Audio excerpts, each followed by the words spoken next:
Hi, it's Mark, Yorkshire Wildlife Management. Back at that SSSI site today, just to show you what's happened overnight regards the molehills and where we set the traps.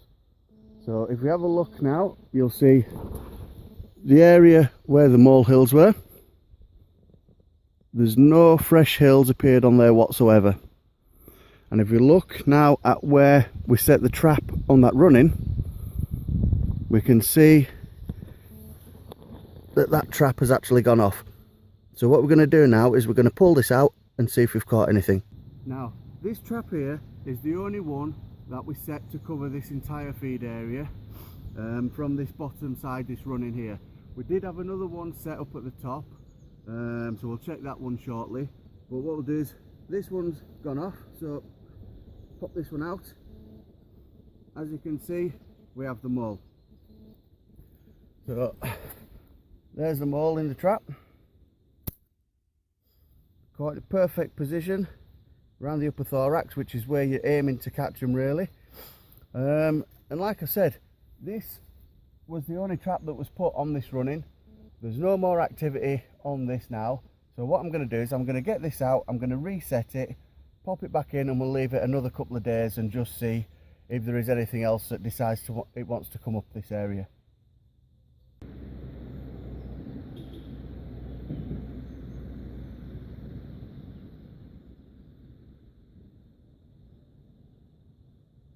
Now you may remember on the previous video we said that there was a running on the top right of that feed area. Come up to check that one, we put a trap on there as well. This trap's also gone off.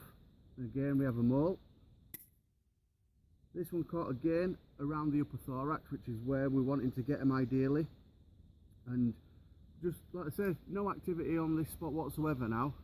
2 moles, 2 traps, and that should be it for this. But what I'll do is, just to be sure, I'll reset this one again like the previous one, leave it a couple of days because we've got a nice headline along here, and there's going to be main runs going up along there, and then they're just branching off them main runs and coming out into the field for feeding.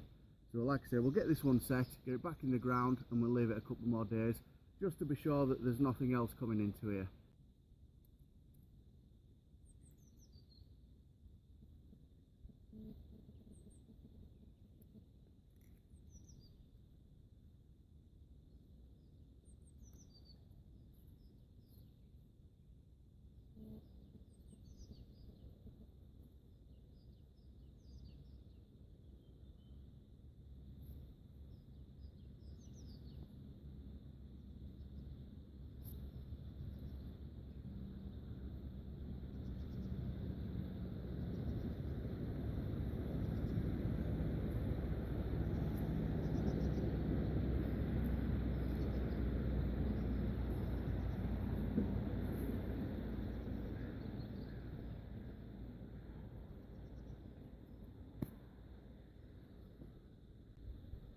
Right, we've got this trap set again now, back in the ground. Like I say, we'll leave it another couple of days, see what happens, but I'm quietly confident now that this feed area is null and void of any more moles at the minute. Really simple to do. Once you've learnt to read the areas, then you should have no problems whatsoever with getting your traps in the right spots.